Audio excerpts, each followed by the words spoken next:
What's up, y'all? This is episode 4 of the Rising Tide podcast. I'm your host, Dayton Du Bois, sitting with my co-host, Dale Smith. Awesome. So today's episode is very special. We're doing our ceasefire update.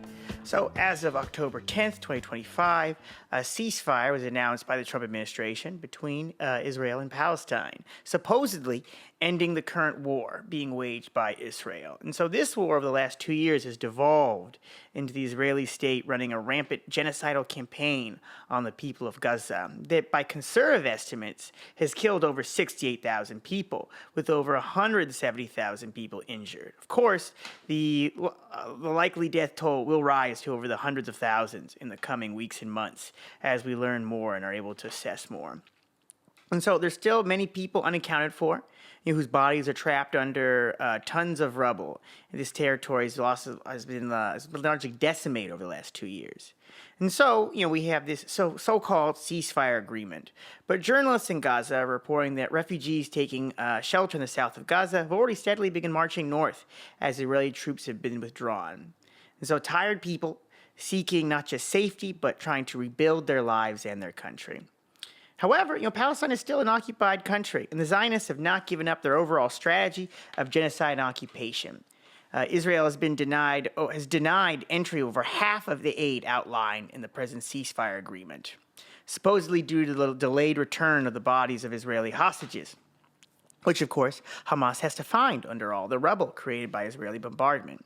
And this ceasefire agreement states that at least 600 out of the 1,800 aid trucks must be led into Gaza by October 15th, with only 216 have reached their intended destination. So this is in addition to Israeli protesters working to block aid into Gaza. So there's plenty of Israeli civilians also working to impede the ceasefire agreement, not just the Israeli government. There's been reports of drone attacks in Khan Yunis in Gaza, and Israeli snipers reportedly killed 5 people in Gaza cities. So these are just 2 examples of the multiple scattered reports of violence still being carried out by Israel, which, as of October 16th, has happened countless times. I think over 100 Palestinians have supposedly been killed by Israeli military, and there's been over 50 instances the Israeli government breaking the present ceasefire agreement. Yeah, we're recording this today on October 25th, and based on the research that we've done, there's at least 100 people have been killed and hundreds that have been injured.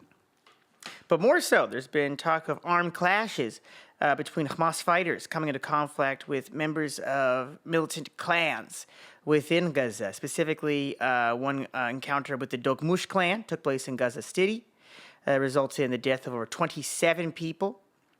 One of them being journalist Salwa al-Jafarwahi, who survived 2 years of war in Gaza to be killed by the Dogmush clan. And so the Dogmush clan is just one of several clan organizations of families and capitalist interests and Palestinian society that have a very strong hold in places like Gaza and the West Bank, and are in deep conflict with ruling parties such as Hamas and Fatah, respectively. So basically, the Hamas has been fighting the Dogmush clan. They're not one of many clans like the Al-Shabaab clan that have occupied parts of Gaza. This matters because these clans, it's really been an open question whether or not they're receiving funds and support by the Zionists. Like the Al-Shabaab clan has clearly stated or has been clearly linked to different sources of Israeli and U.S.-backed funding. Versus the Dogmush clan, it's been a much more up in the air until recently. But it seems likely that they are being backed by the Israeli government. And so this is an interesting thing, that as the Israeli government has agreed to withdraw some of its troops, it has not ceased funding different militant groups in the hope that they can offset ruling parties like Hamas and replace them with more pliable Zionist puppets. There's also some tale that even Fatah has been arming and funding different militant groups in Gaza. And so this recent clashes take place after the initial ceasefire have so far killed at least 27 people. Like we said before, one of them was journalist Salwa al-Jafarwahi. This ongoing conflict has been sort of giving precedent for the United States as well as Israel to sort of claim that militant groups inside of Palestine, inside of Gaza, have been not following the ceasefire agreement, with even people like President Trump going in that in order to maintain this ceasefire agreement, they'll send in U.S. troops to go in and kill Hamas. Right, but again, like these conflicts are really just groups like Hamas trying to assert Palestinian control over Palestinian lands and not have them be controlled by Israeli-backed militias. All right, so part of this ceasefire agreement, as of October 13th, Israel exchanged over 2,000 Palestinian hostages for 20 Israeli prisoners. Hamas is still to deliver the bodies of deceased hostages on the 20th, so I believe they managed to turn several of the corpses of the deceased prisoners on the 20th, as well as the bodies of many Palestinian deceased captives were delivered by Israel. So often some of these bodies were decaying, they were blindfolded, handcuffed, clearly executed while in captivity. Even more grisly details of torture that we're not going to go into in this broadcast. Mm-hmm. And so the cessation of the war, is worth celebration, but the people of Palestine know that this is just a brief interlude in the national liberation struggle. Until this conflict has been resolved entirely, the next genocidal war is just over the horizon. And again, we don't have 100% confirmation that this current ceasefire is even going to hold for longer than the next couple of weeks. We could give an update in the coming days that Israel's totally broken its ceasefire. There's even reports of bombings going on, led by the Israeli military. So to call it peace is really stretching the truth.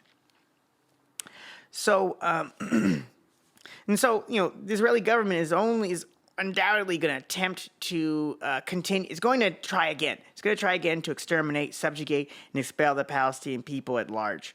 And so we don't have peace. And so nevertheless, this does not stop the Trump administration from claiming victory, with the announcement of this ceasefire at the expense of Prime Minister Netanyahu. Trump is really making a big deal over the fact that he ended a war that supposedly Bibi was unable to. No, he was unwilling to.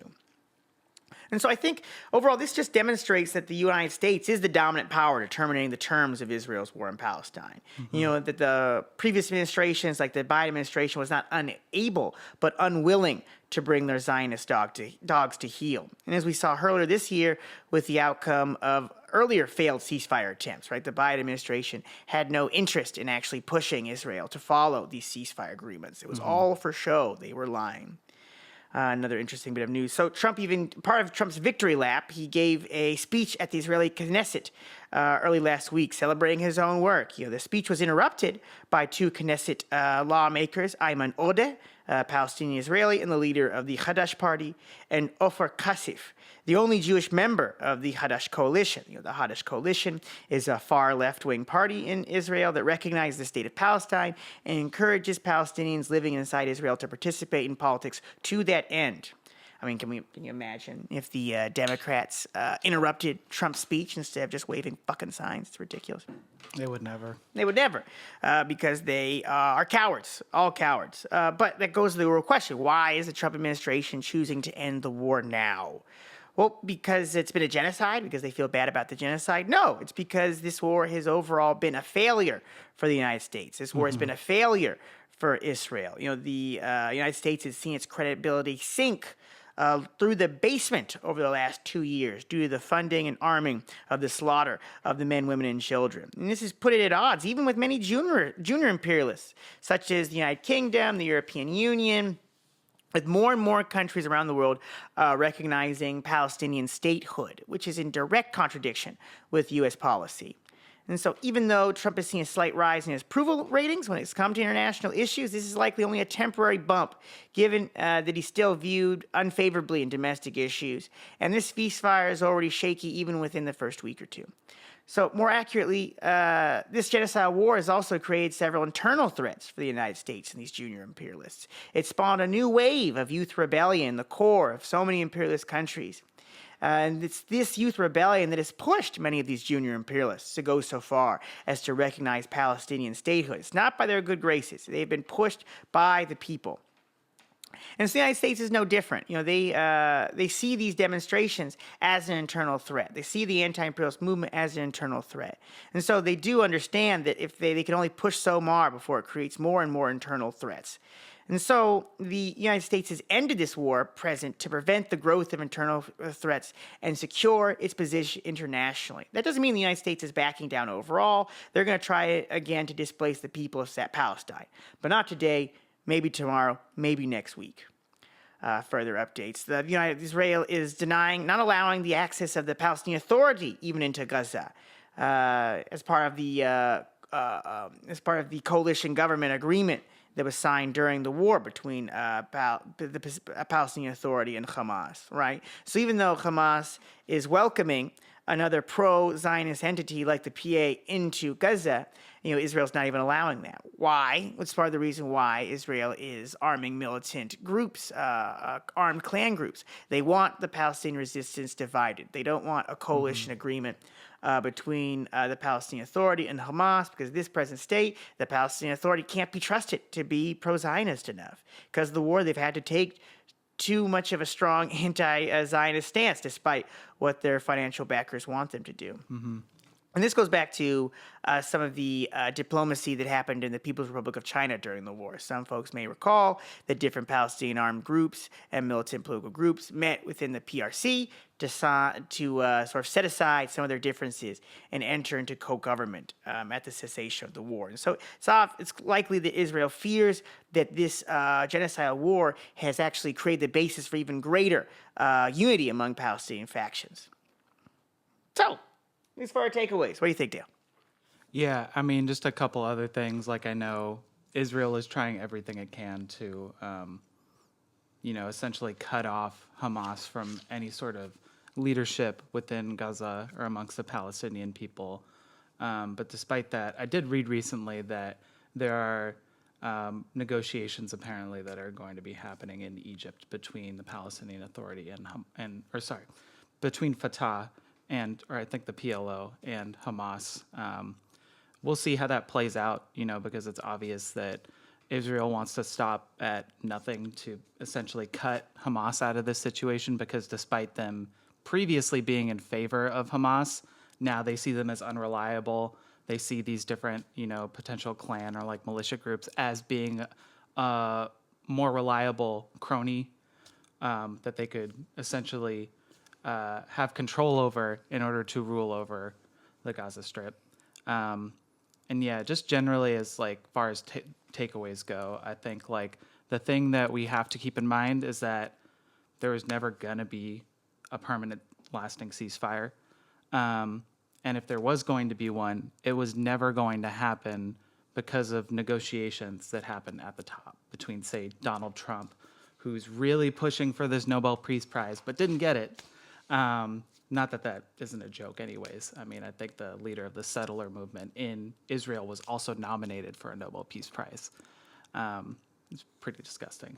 Yeah, people like Trump, Netanyahu, they're never going to be the ones that actually come up with a deal in good faith to create a lasting permanent ceasefire.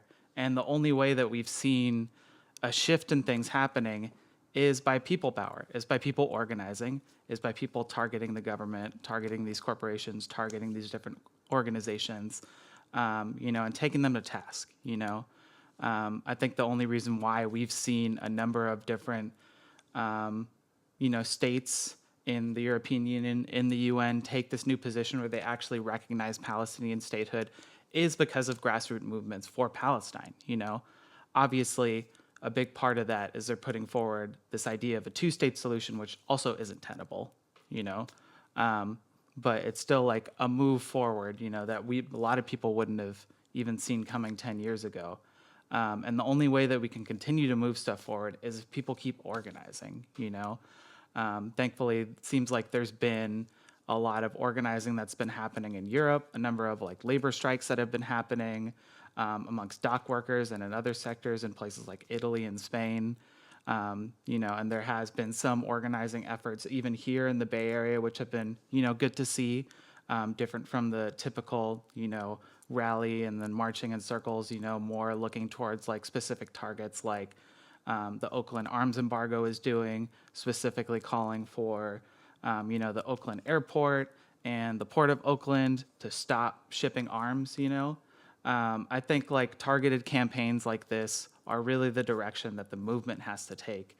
And, the more that people have tangible goals that they can work to, that they can organize towards, and real, targets that they can look at and move towards, the more we're going to see, progress towards a truly free and liberated Palestine. Well said. Yeah, because I think the reality is that this has been a protracted struggle for over 80 years, right? And so we have to have that basic mindset that these wars are very profound and destructive, but they're just kind of footnotes in this overall struggle until this national liberation struggle is resolved, right? And so Yeah. we have to take that, anti-imperialist consciousness and we have to propagate it, right? We have to remind the solidarity movement that we can't lose hope and have a short-term view of things. We have to have a long-term view. So I think a lot of the solidarity movement really is emphasized this idea that we just have to stop the genocide now. Nothing else matters. We have to stop the genocide, and I think there's a lot of truth to that, right? Like the killing of people is awful; that has to be stopped. But ultimately, their ability to wage that genocide is an issue of political power, right? It's not an issue of individual, like say the decency of these people. They have no decency. They would be continuing. If they could, they would kill all of them, right? But they're physically, politically, economically incapable of doing that. And so we have to understand that unless we actually are continuing to wage this anti-imperialist struggle, disrupt this imperialist system, and end these bastards, like it's going to continue, right? We're just going to have a series of broken ceasefires and another war a few years from now. It's even more destructive. Yeah, absolutely. And I mean, I think the point that goes even further than that is this was a genocide before October 7th. If we even look at, what the UN considers genocide, one of the really basic points that I always bring up is access to water. Both of the major aquifers that exist in Israel and Palestine are on Palestinian land, and yet Israel has control over that. Water access has always been a huge issue. Denying people access to water is grounds for genocide, and that's on top of the numerous other things that we've seen happen throughout the years, not to get into too much detail, but, it's important to recognize, a lot of the bodies of the Palestinian prisoners who were returned, there's a lot of accounts saying they were missing organs, and this is a thing that's consistently come up for decades. Whenever Palestinian prisoners are returned, just the state that they're returned and their bodies being desecrated, this is a consistent thing. This isn't a brand new thing. And the only way that we're going to keep pushing against this is to move against the tide. There's been so much progress even within the past couple of years, despite all the hardships, despite the countless number of lives that have been lost. And, ultimately people can't get discouraged and look at things in the big picture, just like the amount of progress that's happened in the past couple of years. 5-10 years ago, people would not have been able to imagine this would have been able to happen. And so just to think and to not, get down and, try to adopt what's known as like revolutionary optimism, looking towards the future, thinking about what is possible, thinking about what has been accomplished so far, and thinking about how much more there is to win, instead of like how much we have lost so far, I think is really important. So. All right, we're going to keep it moving with the program. For sure. So this next segment I think is really important. It's something that has like super flown under the radar. Not a lot of mainstream outlets have covered it a whole lot. And if they had, it's been mostly in passing. To be honest, there's been more coverage on The Onion than on places like MSNBC and CNN. And what is it we're talking about? We're talking about this new National Security Presidential Memorandum. So, like, what is this? What is an NSPM? What is NSPM 7? We're going to get into the details of that. So, on September 25th, 2025, Donald Trump signed the National Security Presidential Memorandum 7, or NSPM 7 for short, which flew under the radar for the majority of news outlets. Fortunately, journalist Ken Klippenstein, who you can find on Substack, reported this story, and he's continuing to, keep us updated with a lot of the details that he's finding through his investigations. Many might have heard about how the president recently labeled Antifa a terrorist organization in an executive order.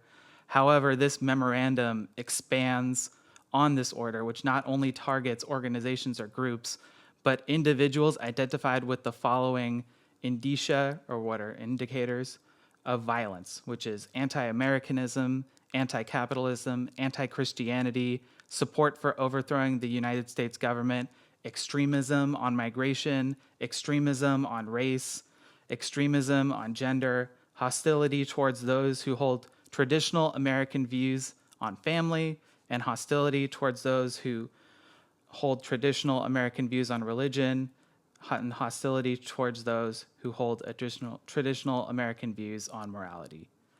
Though these types of national security memorandums are usually kept secret, we don't tend to hear about them until well after the fact. The Trump administration chose to make this one public in order to make it clear that they are targeting left-wing groups and individuals by designating them as prime targets for federal law enforcement. So the legal implications of this are fairly far-reaching. So not only is it is choosing to target politically motivated, but it could also lead to targeting nonprofits and advocates who fall under this very wide-sweeping banner. Law firms have stated that it could cause the federal government to pursue IRS investigations of nonprofit groups, assess terrorism designations, and block nonprofit assets, and even target individual officers and employees of nonprofits. Overall, this memorandum is meant to discourage any form of activism and free speech as a whole, whether it be through independent political organizations comprised of private citizens or nonprofit corporations that have private donors or funding from the government.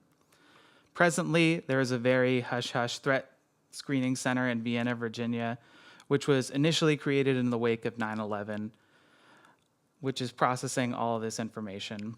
So the pre-existing terror watch list, which President Trump inherited, lists approximately 1.1 million people, but only around 6,000 of them are American citizens and permanent residents, the majority of whom are unsurprisingly Muslims, who the government considers as potential individuals who could perform quote-unquote lone wolf attacks. This is highly ironic because we've seen throughout American history, basically every lone wolf attack has been performed by white supremacists.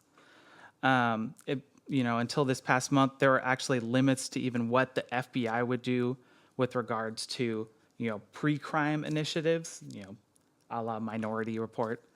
The way to this present moment was paved both by the Obama and the Biden administrations with the creation of the Transnational Organized Crime List and the recognition that the terror watch list wasn't about just terrorists any longer, at least in the traditional sense, i.e., Muslim extremist groups like Al-Qaeda and ISIS. So there have been a couple of instances within the past year of violence towards ICE officials, as in the case with the Dallas ICE shooter in July. And then there was also the attack on a facility in Texas that led to one officer being shot in the neck. But there's been no federal agents who have been killed within the past year. Despite this, the federal government is looking to cast a wide net with who it deems a threat, specifically looking to associate Antifa and anti-ICE activism with the recent No Kings protests under the banner of quote-unquote hating America, which is a pretty big stretch, given like anybody who participated in any of the No Kings protests would say it was essentially, the Women's March 2.0, with somehow even less substance. I don't know how that's possible, but it seems You just like, put in more American flags. Yeah, you just put in more American Hamilton flags. references. Yeah, exactly. Wear some powdered wigs. It's pretty bad. But yeah, so the Secretary of Homeland Security, Kristi Noem, recently said, quote, Antifa is just as sophisticated as MS-13, as TDA, Tren de Aragua, and ISIS, as Hezbollah, as Hamas, as all of them. At this point, they are investigating every possible angle, initially targeting organizations like Rose City Antifa in Portland, Oregon, Refuse Fascism, Anti-Racist Action, Redneck Revolt, and the John Brown Gun Club, as well as potential benefactors of different social justice causes like the Tides Foundation and Roy Singham, who has been known to donate to organizations like Code Pink and different PSL-affiliated organizations like the Answer Coalition and the People's Forum. So far, we've seen a couple of people specifically targeted for posts they've made on social media, such as a teacher and a journalist, Elias Cepeda of University of Illinois, who was held for 12 hours and has been released for weeks without having any charges pressed, as well as a historian and associate professor of Rutgers University, Mark Bray, who is the author of the book Antifa, the Anti-Fascist Handbook in 2017. He recently fled the country to Spain, with his family after being doxxed and receiving a number of death threats. So this more specifically, this case is related to the TPUSA campaign where they have like a running list of teachers and professors they considered extremists. But the Rutgers chapter took it even further by specifically targeting him after the signing of this order and this memorandum. There is even a case of a special needs teacher, Miles Serafani, from Arizona, who was visited by special agents at his home over his attendance of a protest in June earlier this year. So, overall, we see the federal government is attempting to redefine what a terrorist is without a clear statute. Let's be clear, there isn't a clear statute that they have for domestic terrorism, because ultimately, if they did have to do that with designation, or if they would have tried to do that in the past, they would have not only gone after what they consider like Muslim extremist groups, but they would also have to go after these white supremacist groups, which are way more of, in the United States. We've seen way more acts that could be legitimately deemed terrorism by these white supremacist extremist groups. But overall, what this is meant to do, as far as I see it, is like having a chilling effect on people who are involved in activism and embolden the feds to actively pursue individuals and organizations which fall under this banner. I have more thoughts about this stuff, but I've talked enough. I'd be curious to hear what you're thinking about this stuff, Dayton. Well, I think another piece is ultimately that the Trump administration is trying to sort of signal to its base, which is quite small, quite militant, quite traditionalist Christian, quite like evangelical fascist, right? And I think that's what so much of this stuff is really about. It's why these definitions are so broad, like opposition to traditional American values. I don't think there's so many variations of what we mean when we say traditional, right? Like it's not it's not a legal term, right? Yeah. And even then, like these association with these different left-wing groups, it's all just groups that made some type of media splash during the first Trump administration, like Redneck Revolt and the John Brown Gun Club. I'm pretty sure those groups don't exist anymore. Like these been if they do, they have very limited membership. Right, they've been defunct for 5-6 years. But like elderly evangelical people in the Bible Belt really think of these people as the devil. But more importantly, I think it also just shows like just how dispersed and weak the left is right now, right? That they're like in previous periods of war and upheaval in this country, there's been specific social actors that have been made the scapegoat. I think a good example would be the Socialist Party during the First World War, or even Students for Democratic Society during the Vietnam War, right? Like to say Antifa is an organization, which is not true. Antifa is a trend on the internet. It's not an organization. You can't tell these people that because that's not what these 5 to 15% of Americans that are really big into Christian fascism care about. You can't tell them that the boogeyman doesn't exist. And that's not, the Trump administration is not interested in telling them that boogeymen do not exist. They're going to use boogeymen to control these very, very vocal 10 to 15% of the whites to get what they want, right? Because let's be clear, the Trump base is not 50% of Americans like the DNC will have you believe. It's like a very vocal 10 to 20% of people. Most people are politically not engaged, right? So they're trying to organize this very vocal section of people around these dog whistles while giving a wide latitude to just sort of pop it on anybody that's going to come together and try to oppose what the government is doing. Right? And so it's anybody, right? Because there's no sort of organized focus of resistance in this country, the U.S. government is just looking around everywhere trying to snuff shit out, afraid that something's going to take that position. There's going to be some new anti-imperialist national organization. But I think we're very clear that there are none. There's no good organizations that are able to really lead resistance at the national level or even the local level right now. And that is the big problem that we have to solve in the United States movement. There's all these so-called new measures to limit on dissent, but where are the organized dissenters to be used on? And I think the point you're saying about a chilling effect is important. They're trying to discourage people from doing that. And I think we have to see that that's the case, then we need to actually take these things on concretely and directly, right? They're trying to prevent people from even organizing the most basic things at all. And we can't allow that to happen. And we also can't allow resistance just take the form of these totally feckless demonstrations like No Kings. Like, I'm not saying people who go to No Kings protests are feds. I'm not trying to say that there's nothing positive about these things. But we have to be very clear that these things are safe, co-optable trends of resistance that the DNC loves to organize and promote to keep people from doing more militant things. I mean, yeah, if you looked at some of the footage from some areas across the country, to like just the amount of protests that were happening specifically on sidewalks where people were refusing to go into the streets, that basically says it all. Yeah, and God forbid they have foreign flags. I remember like seeing some of these, was it Indivisible? They'll literally discourage people from waving foreign flags. Like, well, this is about protecting our American heritage. And it's like, that's where you really see where these DNC people are so crazy. That reminds me of the stuff with Trump making a ballroom or possibly a bunker in the White House, right? People are saying, he's desecrating the White House, a symbol of our national pride. It's like, well, first off, the Canadians have already burned that building down a couple times. It's not hallowed. It's been burned before. It was constructed by slaves. It's not a big goddamn deal if you modify it. But it really shows that, that's really, that's the organized opposition to Trump of this kind. It's like people who just say we need, a return to American civility, where you couldn't see the slave labor, where you couldn't see the desecration of American symbols. Just do that on the back road. And I think, that's why we have to see different trends, like the Prop 50 wave we're seeing in California is another noxious. It's like the other side of this. We have the NSPM, or the PSNM? National Security Presidential Memo. National Presidential Security. So the NPSM, you have the NPSM 7 on one side, but then you have Prop 50 on the other side, right? Where the Democrats saying, it's like, look at these Republicans. They're so authoritarian. They're so anti-democratic. Let's do some non-democratic things ourselves to offset them.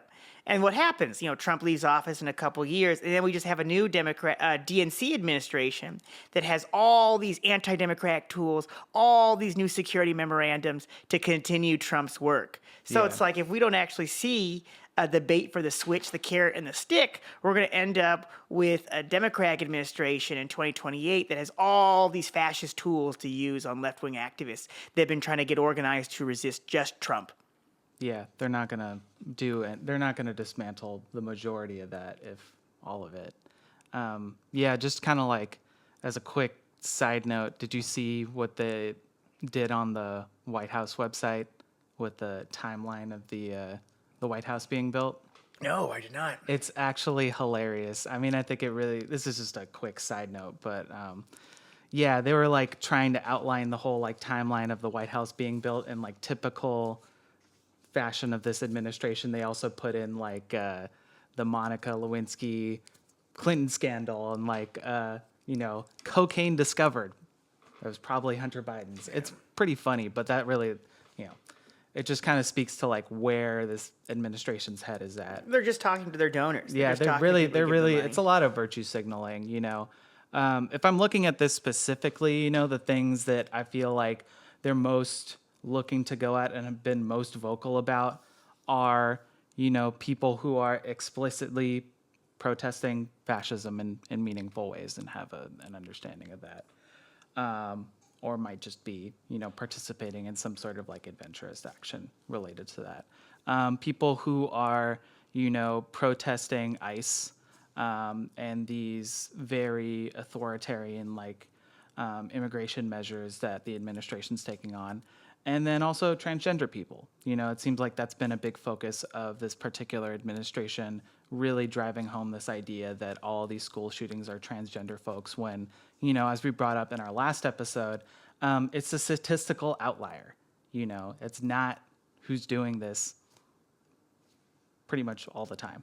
I think it's really important to recognize, there isn't a coherent, organized resistance that's, going beyond the measures of what's considered acceptable within a liberal democracy or a capitalist democracy that exists right now. I believe in the past when there have been these types of memorandums put forward, they have been pretty wide sweeping, but have been more targeted.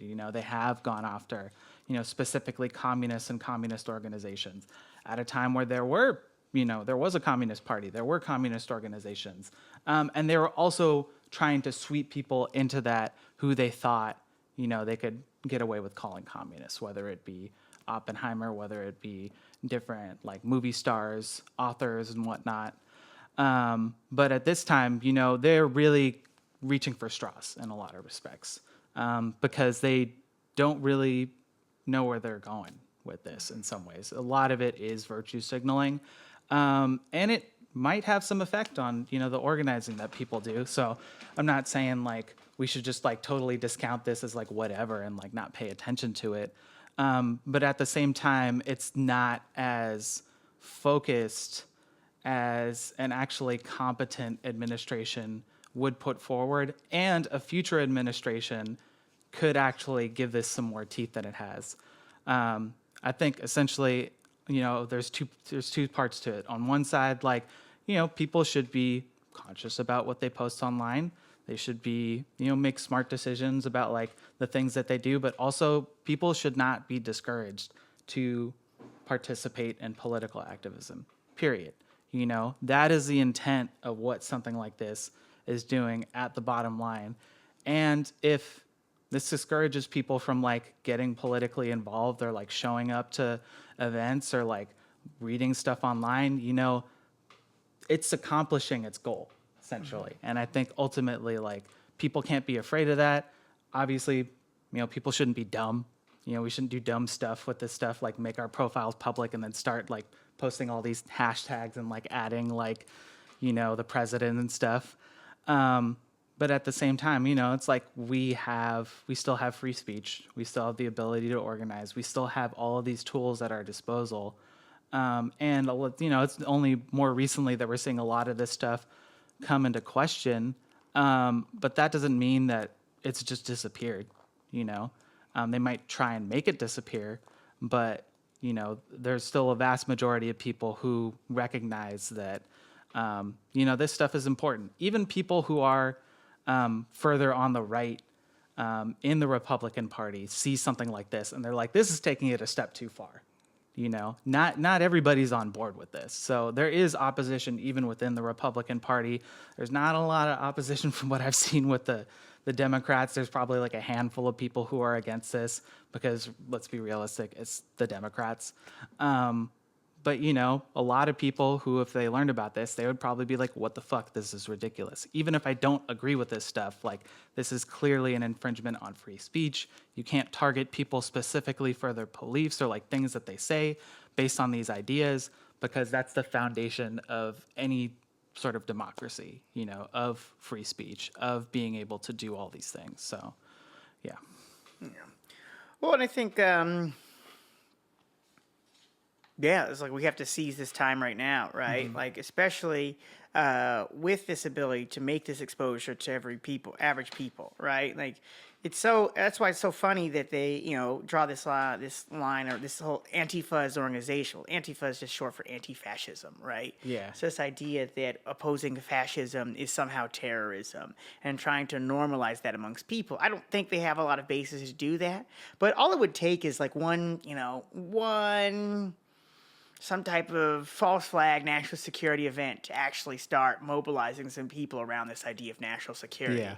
You think of like things during COVID as a good example. Like, see how quickly the government was able to use like these sort of cries for public health and public safety to get people to just back whatever the government was saying at the time. Which is since a lot of that stuff was all walked back or was proven scientifically to be less effective.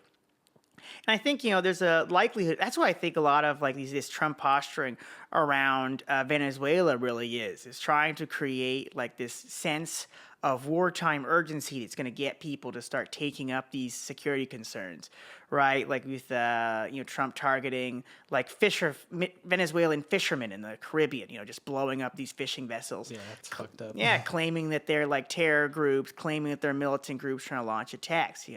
They're really trying to create some bit of provocation that's going to get people to like want these security measures. I think that was what a big thing is what was going down with Charlie Kirk, right? Especially with his killing. You know, I haven't been convinced that that wasn't a false flag because his views were going down. I still think they got him. I still think that was an inside job personally.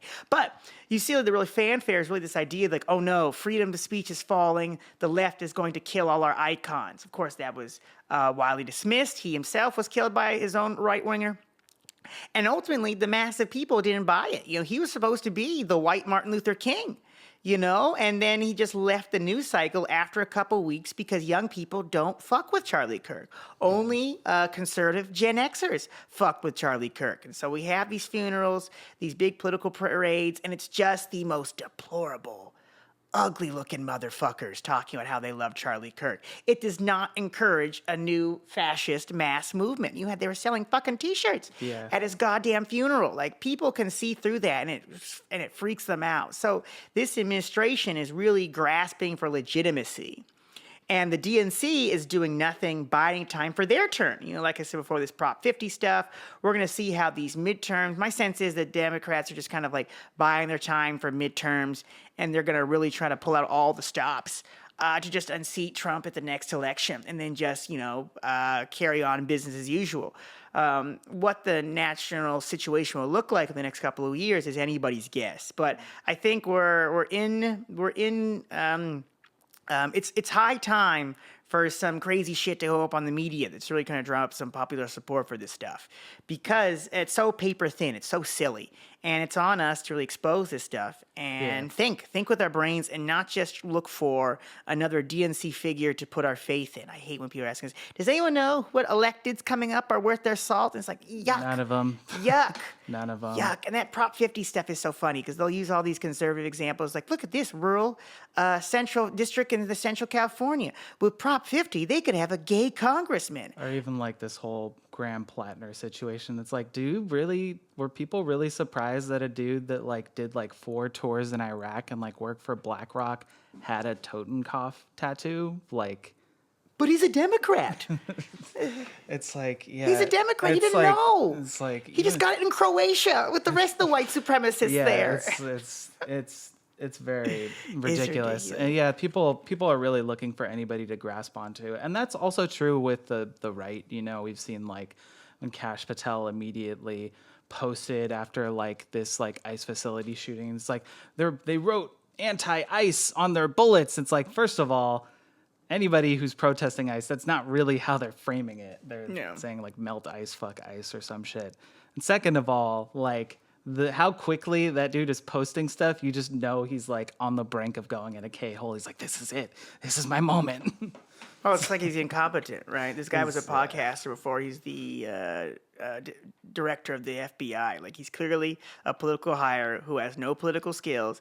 He, had some background in law enforcement, sure, but he doesn't have the credentials of like a toady of his status. So now all he can do is do media shit. Yeah. And so it's pretty clear this guy is like on timeout in the FBI. He's made too many media gaffes, so they just have him doing PR because he's brown. And because he's willing to say stupid shit that the president likes. He's like one bad tweet away. Like, if he offends like a white woman in the White House, he's done.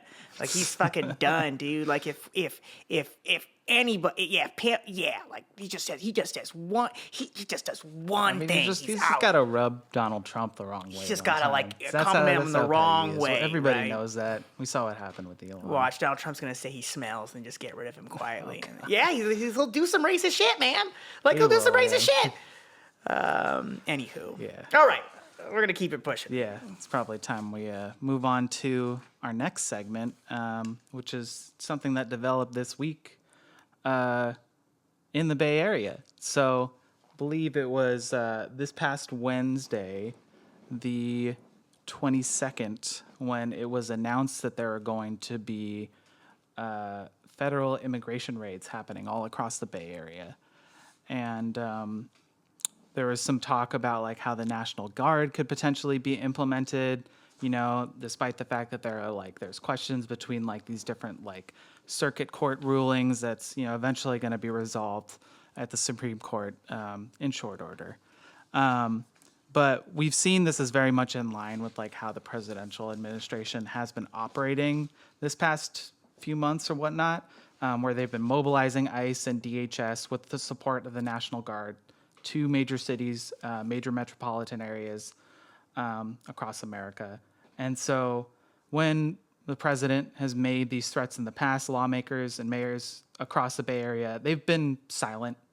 The only people that have spoken up about this have been for it. Salesforce CEO Mark Benioff, who later apologized for his comments, and Elon Musk, who no longer lives in California, both called for the mobilization of troops to San Francisco. But a couple days ago, this past Thursday, October 23rd, we saw federal immigration agents looking to mobilize at the Alameda Coast Guard Island. And they were met with stern opposition. There were a lot of protesters. There were a lot of different clergy members. I believe like part of this contingent was possibly mobilized by this organization, Bay Resistance. And these protesters were met with an influx of vehicles filled with federal agents attempting to use. There is one road that goes to and from the island that grants land access.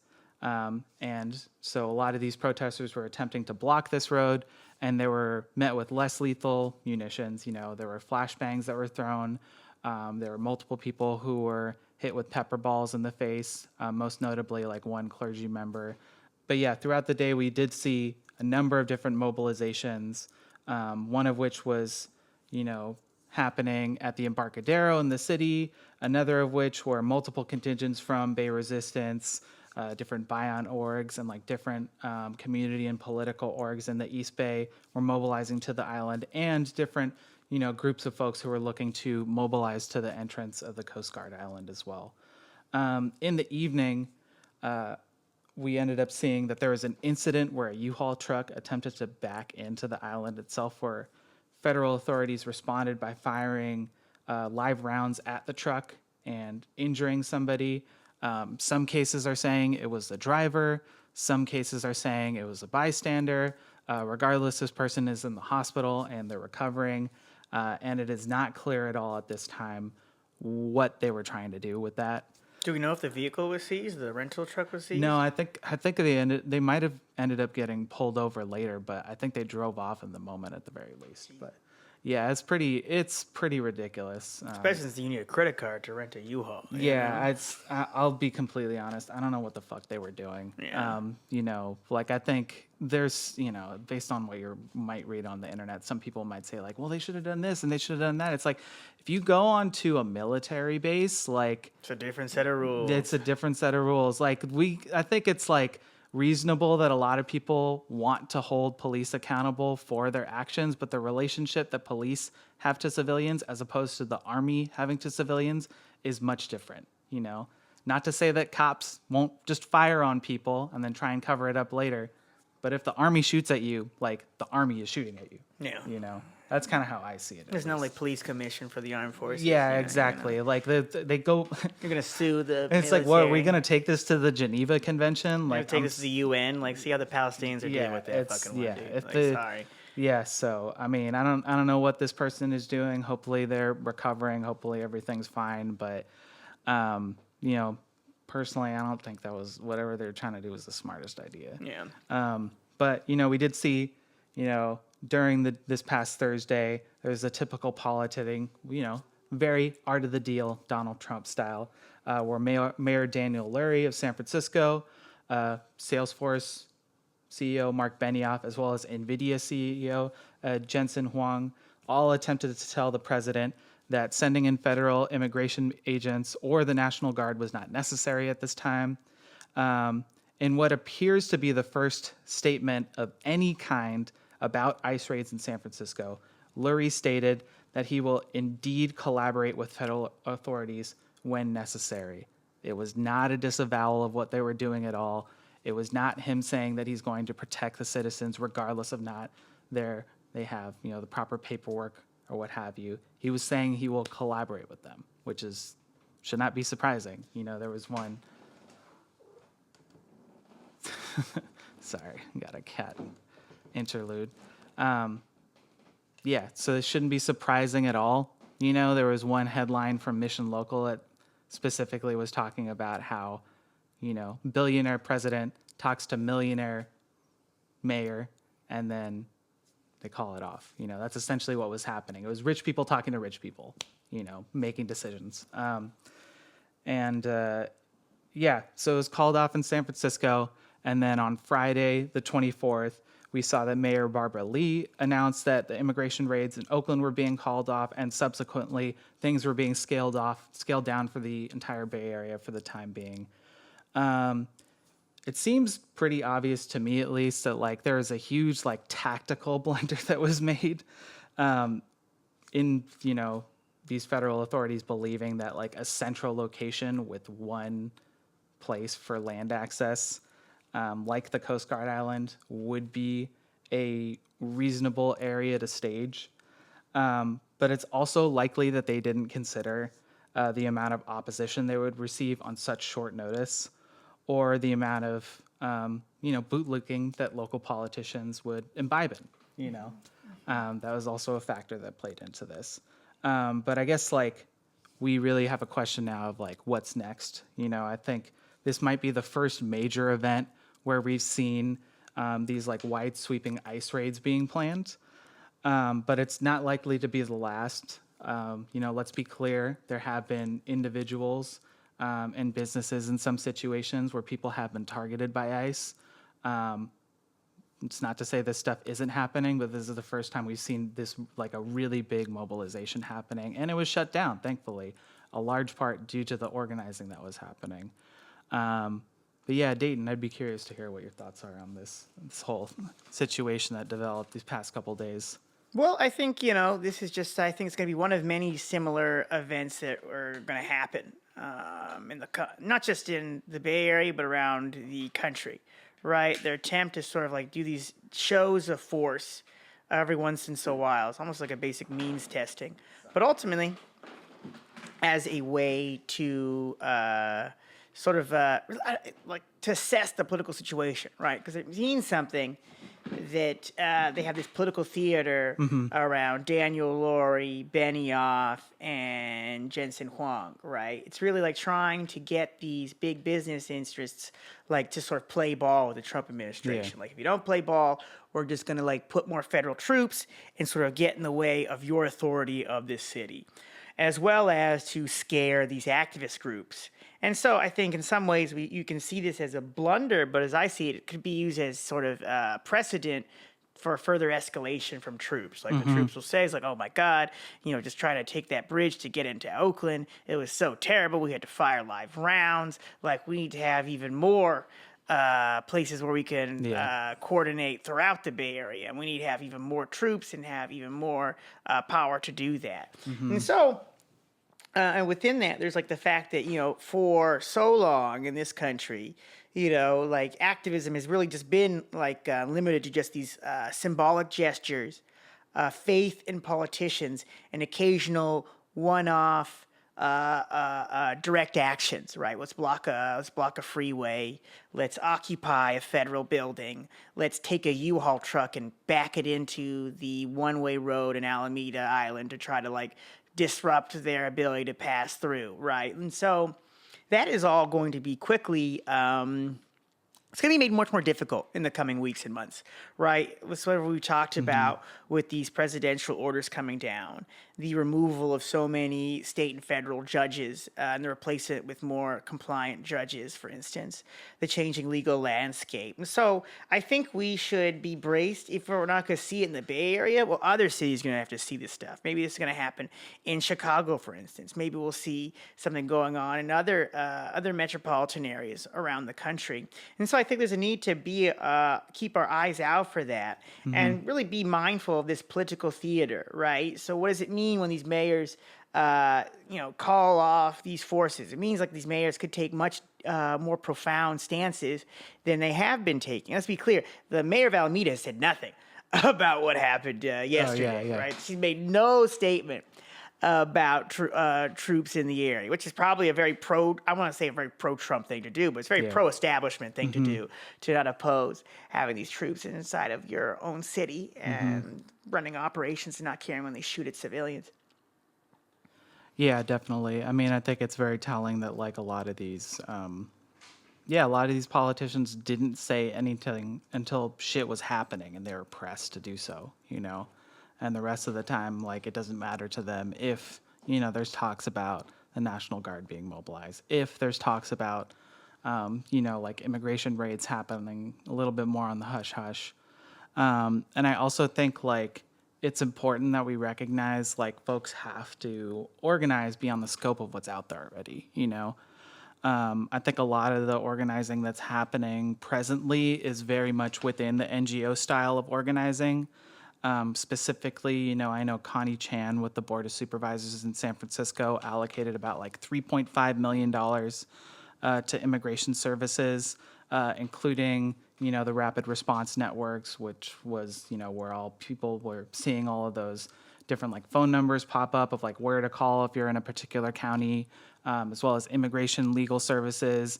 Not that these aren't things that aren't worth funding, but if we're considering like the fact that a lot of the groups that are mobilizing to respond to this stuff are also the ones that are pushing for specific propositions or, aligning themselves with specific politicians in certain instances. Like I'm not 100% sure, but I'm like fairly certain that Bay Resistance is like an offshoot of like SF Rising in some way.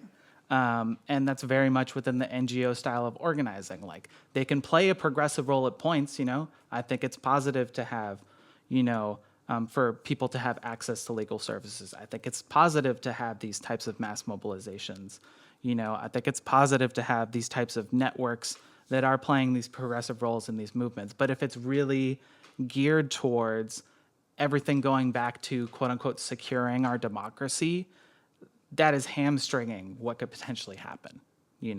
I think that's really limiting what is possible in situations like this.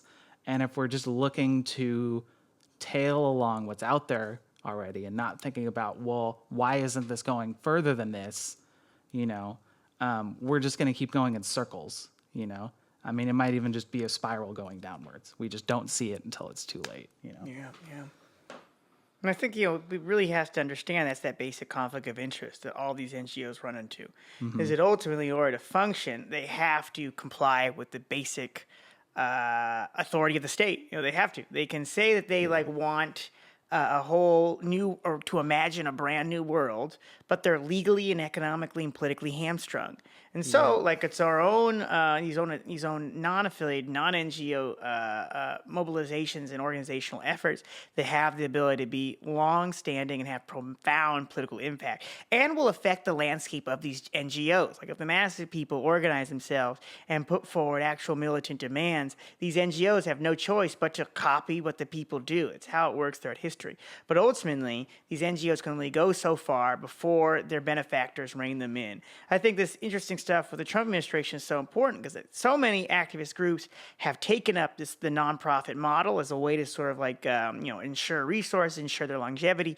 But you see very quickly with a single order from the president, and actually can put that in jeopardy. Imagine. I think that's another thing that we'll see if this particular instances like what happened yesterday continue to happen. How long it will be before the Trump administration just starts targeting NGO funding. Yeah, I mean, like we brought up in the previous segment, like with this memorandum, like they're actually trying to create a connection between potentially more militant types of activism and these NGO groups. And they don't even have to have that connection. They can just fabricate it, And part of that could mean like they literally take money away from these NGOs. Even the SF city government has admitted like we don't have enough money for these services, which is ridiculous because like it's a major city in the United States. Like you can find the fucking money. just don't give it to the With cops. a $1 billion budget. Yeah, But if you listen to Mark Benioff, we've actually defunded the police. So, and I guess that money also went nowhere. myth. Yeah, also It's a myth. that dude is. It's like an anti-vaxxer myth saying we defunded the police. It's just a myth. They're getting paid more than they've ever gotten paid to do less. Yeah, if they're even do doing nothing. anything to begin with. It's like defund the police. We wish. Yeah. For sure. All right, so I think we're going to move on to a very interesting segment. It's our first bit of international coverage. So this piece that we're going to put on the episode is coming straight out of Eastern Europe, coming straight out of Serbia. We have some foreign correspondents. Ana, she has been doing some coverage on some anti-corruption demonstrations in Serbia, so she's prepared a little segment talking about what's been going on with Serbia and some youth demonstrations in the last year. And we also had a nice conversation with her about her coverage and sort of how it relates to the present moment here in the United States and what we both can learn from one another from thousands and thousands of miles away. Mm-hmm. So I hope you enjoy this segment just as much as we did putting it together and bring it to you.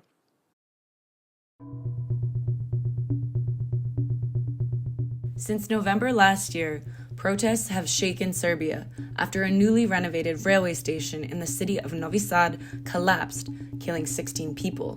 In the aftermath, students across the country shut down their universities, setting up encampments to demand accountability and sparking the country's biggest uprising in 30 years. The collapse of the railway station wasn't an accident. It was the direct result of a system where profit is king. A system in which corners are cut, safety regulations ignored, and public money is funneled into the hands of the rich. The tragedy in Novi Sad has mobilized millions of people in Serbia and the diaspora because it encapsulates the decadence and depravity of the Serbian ruling elite, which has for decades looted the people's wealth to enrich itself. In the past year alone, every segment of Serbian society has mobilized. Students, workers, farmers, teachers, lawyers, veterans, artists, and more. Now, after a year of sustained protests, the government is trying to criminalize rebellion by making it illegal to block roadways, a tactic that's been central to the movement. But instead of backing down, thousands continue to take to the streets. I spoke with Yulia at a commemorative protest on the 11-month anniversary of the collapse of the railway station about what she thinks this proposed law says about the government. Okay, so the Serbian government has announced it's trying to change the criminal code to criminalize actions like this right now where we're blocking traffic. What are your thoughts on that? Well, first of all, it's not only blocking traffic, but also stifling, the freedom of speech regarding liking posts in favor of the protests. So it's precisely that. It's a stifling of civil liberties, all in the guise of, I don't know what exactly, guarding the public morale or something like that. But I am, frankly, I'm a bit concerned, but I don't think it will go through, at least I hope not, because, yes, then the government will have effectively declared war on its own people, as if it hasn't been enough for the past almost a year now, actually. So, yes, we'll see what happens. So when it comes to that, I'm sure that most of the people are very, very against it. So, yeah. What's up, y'all? We are here with the Rising Tide podcast, doing our first international segment, international interview. It's a big, auspicious day for counterinsurgent media in the United States. We are branching out. We're going international. And so I'm your co-host, Dayton Du Bois, here with my other co-host, Dale Smith. Awesome. And today we are here with Ana, our foreign correspondent calling in from Serbia, a Serbian American, who's also a local correspondent with the Serbian publication Machina, that is going to be talking a little bit today about some popular demonstrations in Serbia in response to some ongoing, corruption, graft, and monopoly capitalism going on in the East. And so I want to hand it over to Ana, who's been covering a series of demonstrations that have been going on in Serbia for the last year. She's going to talk a little bit about the cause of these demonstrations, their development, and a little bit more about freedom of expression in Serbia, because I am sure curious. So go ahead, Ana, take it away. Yeah, okay. Thanks for having me, Dale and Dayton. Happy to be here. So as is mentioned in the preceding segment about the situation in Serbia, there have been mass protests for almost a year, and we're approaching that year mark, which will be November 1st, as November 1st, 2024 is when the canopy of this recently renovated railway station in Novi Sad collapsed, killing 16 people. And so just thought it would be a really important time and milestone to look back at the last year and talk about, what's been achieved, what are maybe some weaknesses of the mass movement that we're seeing, and also talk a little bit about the relevance for, of course, people in the US, but around the world. So yeah, just a little context. But to go right into some of the repression and attacks on freedom of speech in Serbia.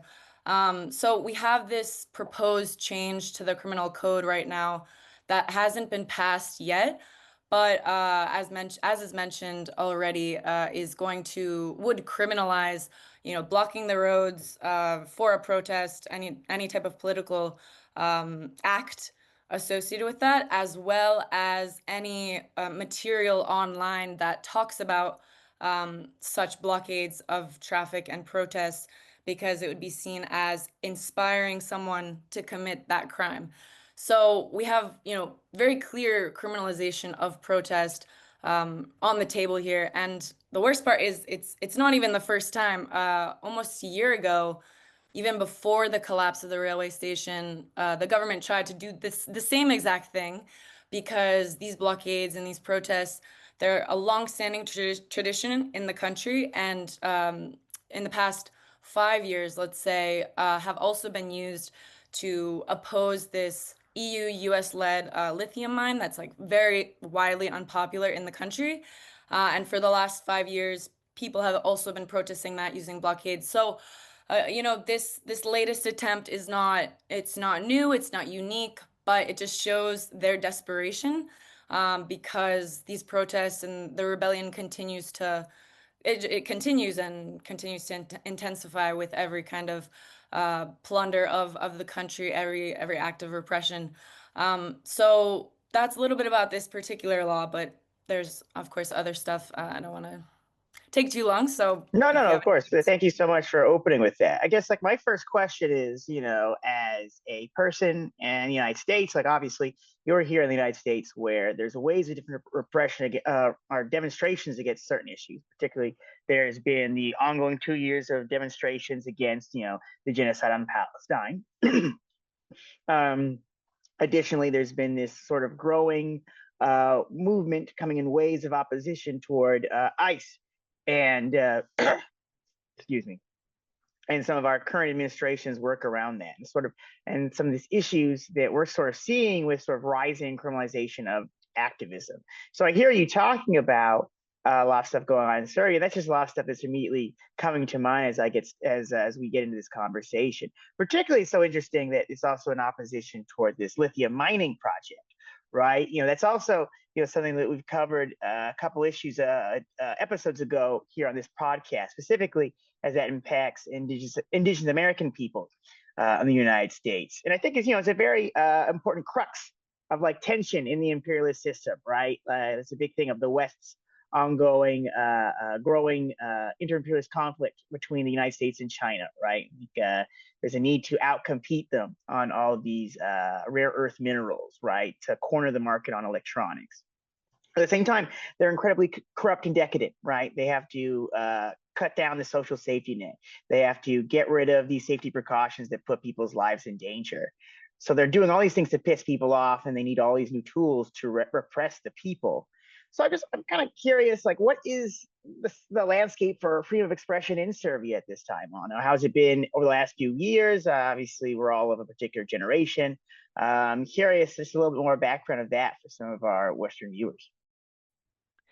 Yeah, thanks, Dayton. So, the biggest thing, I guess, in terms of the freedom of expression or media landscape, let's say in Serbia, is that on television, you basically only have pro-government channels that kind of have this national reach, like within the kind of lowest TV package that people can purchase.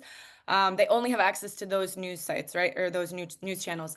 They don't have access to some of the oppositional channels, which have their issues for sure. They're both still capitalist, pro-capitalist outlets, but they do critically examine things that the government is doing that you won't see on pro-government channels. And so to get those channels, you have to pay extra. And what does that basically amount to? I mean, for most of the country, which is working class and in rural areas, a lot of rural areas, people are not going to pay extra to have access to those channels. So they basically are in this like media darkness, where they don't really know anything outside of what those channels show them. In particular, of course, for older people. I mean, younger people have social media and whatnot, and I think that's also why the government is looking to criminalize content on those platforms. But basically, that's the kind of general landscape. It's been like that for years. And then I think related to that, one of the major achievements of these protests and the student movement was once the student blockades, started and spread like wildfire across the country. One of the things that they did was that every time there was a new protest in different parts of the country, there would be students that would organize marches, basically going on foot, like hundreds of kilometers between cities to get to this march, to get to this protest. And what that basically means is that they had to go through these small villages, these rural areas that don't really know what's going on, and talk to those people. And it was a huge kind of, I think, breakthrough just in terms of the stranglehold the Serbian government had in terms of their access to information. So, Very interesting point. I think particularly this idea of like going to the countryside, and talking to the rural people about with the movement. It's a very important thing for young people, and something that a lot of young youth movements have a reputation for not doing. Right. So I know, Dale, you had some involvement in some of our U.S. student movement that had a lot of occupations in the last year or so. I'm curious your thoughts on some of this. I mean, I guess what's coming up for me is like, does it seem like there's a lot of enthusiasm among the students to like kind of explain the situation to a lot of the different folks they're encountering as they're making way to their protests? Is there a lot of hesitancy towards that? And I guess kind of like further than that, like, are there like, clear lines of like division of like what people think can come from these protests and like what, lines are being put forward in, how people are like coming together to organize? yeah, I think really the students have been more than happy to and really gone out of their way to connect with people in the villages, in the smaller areas. And you'll see that when they have these like welcoming ceremonies, when students will come to spend the night or something, and people in the village and whatnot will, offer accommodation and all of this stuff. You'll see poorer people, older people who have basically nothing, using the little money they have to bring these students like food or drinks or something like that. And yeah, you can just see that they're so happy, and they're basically like welcoming these students as liberators, is what we've heard from many people that live in these areas. And it's really been essential, I think, to countering the government's propaganda of, oh, these people are just terrorists. They want to ruin Serbia. They want to. I mean, it's a classic line, right? Equating opposition dissent with terrorism. But once you're talking face to face with these students that are protesting, it's quite hard to then be like, yes, they're terrorists that just want the worst for us. So in that sense, yeah, it's been really important to see that. bridge being built. And then, yeah, in terms of what's gonna come of that, of this whole movement, I mean, that's the, I guess, $1 million question, if we will. And I wanted to talk about this a little bit just because the movement a year ago versus now is very different in a lot of ways. And one of those is that the goals have kind of shifted. So in the beginning, these students they came out with these 4 demands, which were basically release the documentation related to the train collapse, prosecute those who are accountable, those corrupt politicians, release the people who are imprisoned at protests about the train station collapse, and finally increase education funding by 20%. So these were their first main demands that everyone rallied around.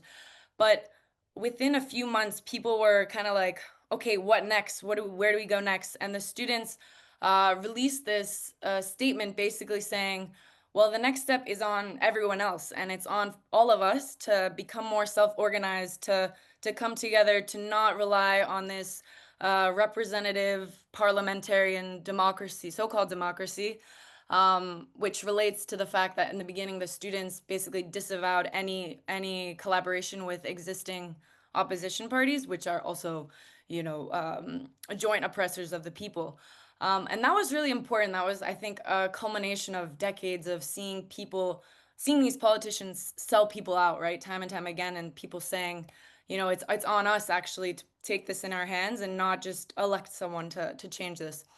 And the whole rhetoric was like, we're not against one government, one regime, we're against this whole system, even though the articulation is not so coherent as to what system in particular, just the system. I would argue, of course, like the capitalist system that is in place is fundamental to the oppression people here face. That hasn't come out so much in this movement. But in particular, a year ago, that was kind of more on the table, kind of thinking about big picture changes, right? And so all of these things were, I think, great progressive achievements, but because of the lack of kind of coherent leadership, and I would argue communist leadership, these protests have kind of, they're searching for a way out, and the only way out that they know is elections. And so what happens in May of 2025? The students announce a new demand, and it's elections. And basically since then, it's just been kind of more or less this political roulette, political game of, okay, we've achieved all of this and we have so many people that support us. Now let's go and, use it at the polling stations, whatever. But of course, the president has to then call for these emergency elections, and of course he's not. And so we're in this, long cycle of, waiting, basically. And, to me, it's unfortunate, and it's kind of a misguided, I think, direction. But I think the only way the people learn through these movements is to try different things and see for themselves what works and what doesn't. So while I personally don't really believe in that kind of direction, it's on the people to figure that out. So sorry for the long-winded answer, but No, no, no. I think it's all a very important context, right? And I think it's also an important connection you're drawing there, because I think for a lot of young people here in the States, we've seen almost a very similar pattern, right, of these spontaneous movements coming about, obviously historically, but even just in the last 2 years, right, in response to very acute issues. In the United States, there's been a big movement against, the genocide in Gaza, as we said before, and of course the ongoing attack on immigrants through these ramping up of ICE. And you see a lot of these spontaneous demonstrations coming up for a while, but then time and time again they come up with this brick wall. How do we get around the fact that the whole system is guilty for this stuff, right? And you see how in a capitalist society in particular, like that elections are just like the biggest thing that people are really just trained to do. People just have no real conception. It's like how many conversations I've had in the last couple of weeks where it's like, oh, are there any good politicians we should support for midterms? And it's like, no, absolutely not. There's none. There's no one we could elect to end, the last several decades of this strategy and policy, right? It's not an issue of like the individual temperament of politicians. But we see that without larger revolutionary leadership, that's really, what people kind of resign themselves toward. I think the Palestine solidarity movements are a good example. You have like a whole mass of people, and for their perception is that they've just been marching in circles for 2 years. And so they're really just looking for anybody that will just say 2+2=4, that could possibly support. I think a good example is like, you have the big wave of popular support for local politicians like Zoran Mamdani, who like has like the most bare minimum of a progressive agenda, very bare minimum of a progressive agenda. He just, he's the mayor of New York. He promised to visit New Yorkers in their homes and not go to Israel, right? And then he was essentially crucified in the news for saying he wouldn't visit another country as the mayor of a major American city, right? And, we look into his policies, he's basically still just a classic YIMBY, he's just, he's still like a YIMBY Democrat, while he is part of DSA. And, we've seen politicians before, and it's like, Alexandria Ocasio-Cortez is another famous New York example.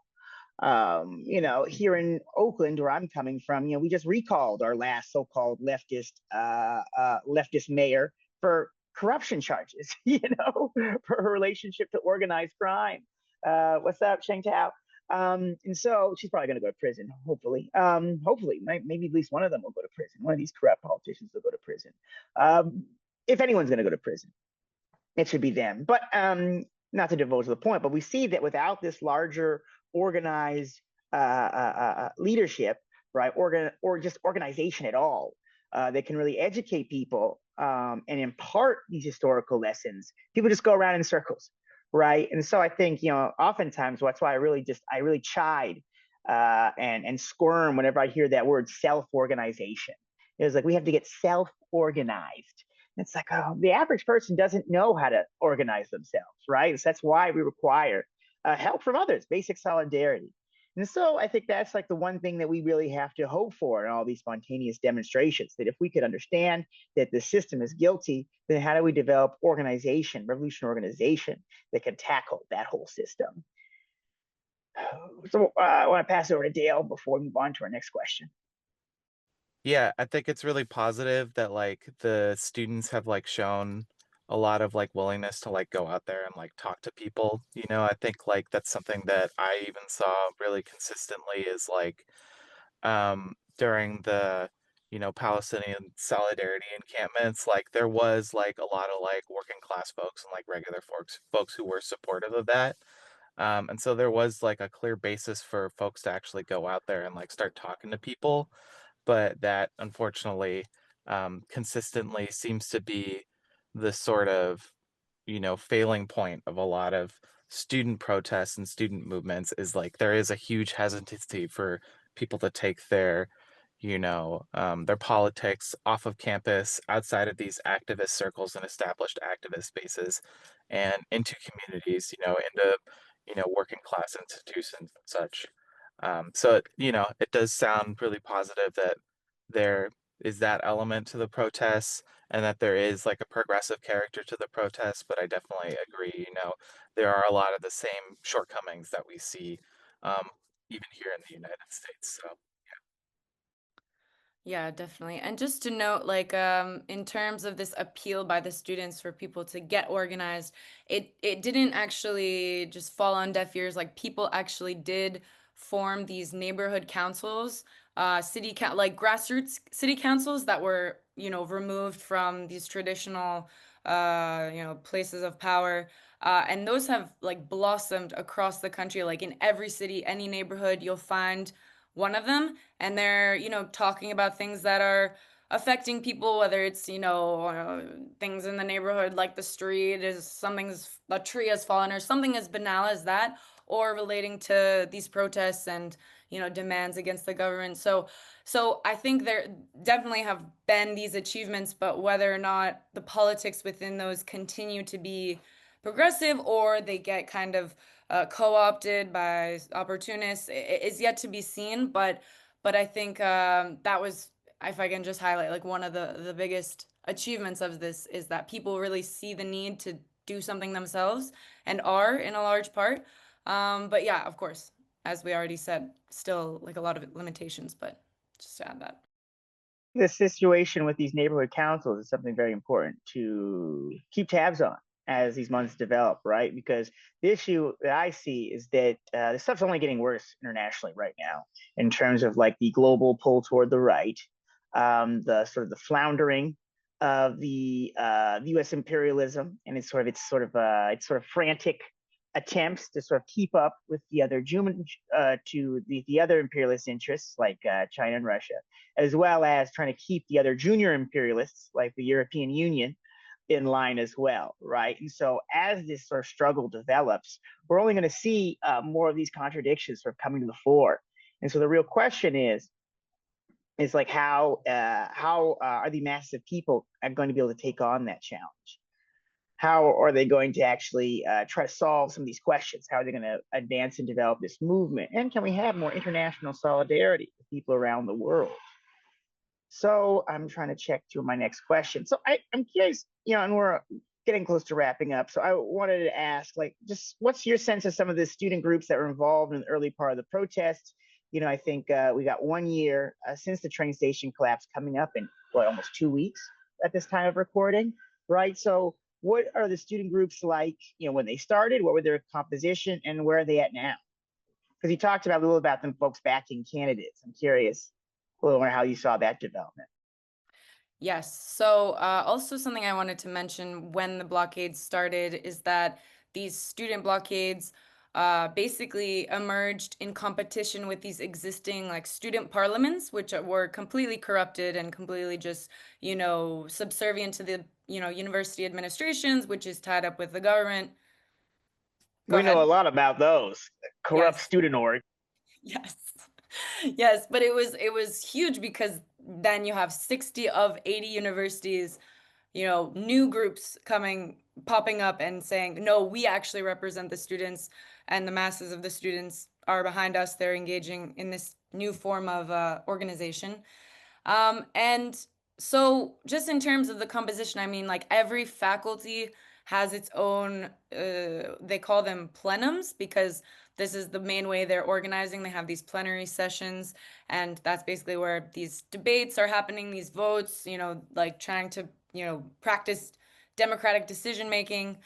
So every faculty more or less has one of these, but there's different, I think, uh, political positions depending on which faculty you go to and read their statements. Like, for example, the philosophy faculty is known for these very controversial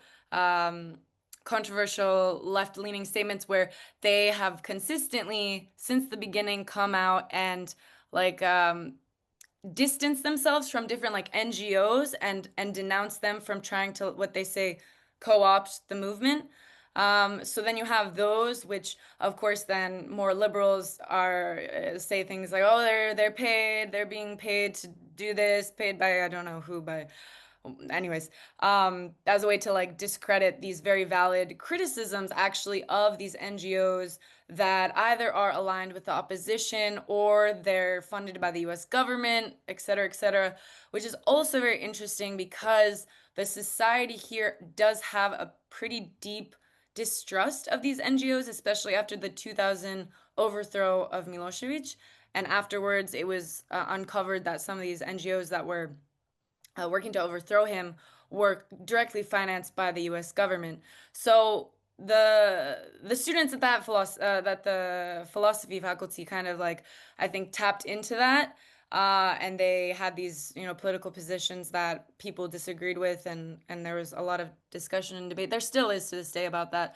And then you have other faculties that maybe are more liberal and they just kind of call on the EU to intervene, this sort of thing. So it's a huge hodgepodge, right? Like it's the student movement, it's not one thing. There's these segments to it.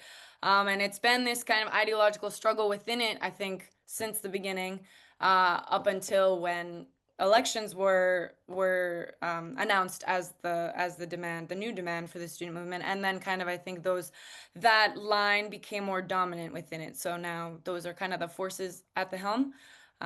So just little food for thought. Oh my goodness. Yes, the United States loves its nonprofit organizations. They love its NGOs. And I think that's such an interesting, I think it's a very modern tool of global imperialism right now is the NGO, particularly in the attempts to sort of co-opt grassroots activism.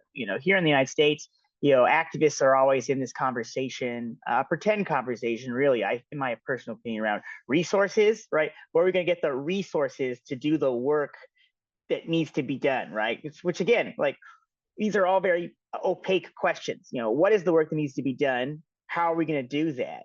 And that determines like the resources, right? I would argue most of the time, grassroots organizations, the resources we need are political, right? It's not necessarily like a new office space or catered meals at every demonstration, right? And I think, thinking back to some folks who were active during the George Floyd demonstrations, it was quite sickening to see, actually, that after several weeks of grassroots demonstrations, you start seeing all these Penske rental trucks showing up in major cities across the world with, so-called grassroots activists claiming they're not a part of any major established organizations, but they have all this mystery funding, right? And, from the George Floyd protests from 2020 on to now, we've seen in the United States just an explosion of community nonprofits and NGOs, trying to engage in social work and social activism, really often playing the role of the state, right? Really trying to divert popular attention into electoral politics behind candidates. And that is, like, I think, and particularly, again, in capitalist countries, it's such a key thing to understand for these grassroots demonstrations, that often what the state can't do with boots, with guns, with politicians and men in suits, they'll just send, so-called community activists with NGO funding, right? And use that NGO funding as sort of like a carrot to get tired, confused grassroots activists to give up and join the system through like a couple of degrees of separation. I mean, I definitely think like this is interesting because this isn't something that's always existed. It's definitely a fairly recent phenomenon, possibly mostly within, the past 40 years or so. And also it's interesting to me because like I do think that even here domestically in the United States, there is a lot of skepticism around NGOs, but then there's also still the willingness for a lot of activists and newer, groups coming about to tail these NGOs, because people really don't see any different way of doing things. So there's a supreme irony in that, you're describing the situation that you're seeing, but also like I think it's important to understand that it's like it's not unique to one country, one area. This is like a trend that we're seeing all over. So Yes, it's an international trend. It's a tool used internationally to oppress the working class. And so we're kind of approaching the end of our segment. So I just wanted to, one, thank you, Ana, for speaking with us today. This has been a very enlightening conversation. We want to keep our eyes peeled for further developments coming out of the East, coming out of Serbia. And we look forward to having you back on the program. Thank you, guys. Always a pleasure. So, all right, y'all. That such concludes episode 4 of the Rising Tide podcast. Don't forget to like and subscribe and share this, get the word out. And if you have any suggestions, criticisms, comments on the stuff we've covered today, by all means, shoot those to us. Leave a comment on the videos. You can DM us at our email, who I always forget off the top of my head. Dale, any closing remarks? Yeah, just, please don't be afraid to send us any feedback you might have. If you love something we covered, if you didn't like something we covered, if you want to see something else on here, we really appreciate it. I've heard recently that people really like it when we dunk on Daniel Lurie. That's not going anywhere anytime soon. That guy sucks. Denim Dan, get fucked. Yeah, we're not Denim Dan stands around here. But yeah, we really appreciate everybody who tunes into this, and we really appreciate any sort of input that people have. And yeah, please spread it around. Let's keep it going. All right. Thanks, y'all. Later. Peace.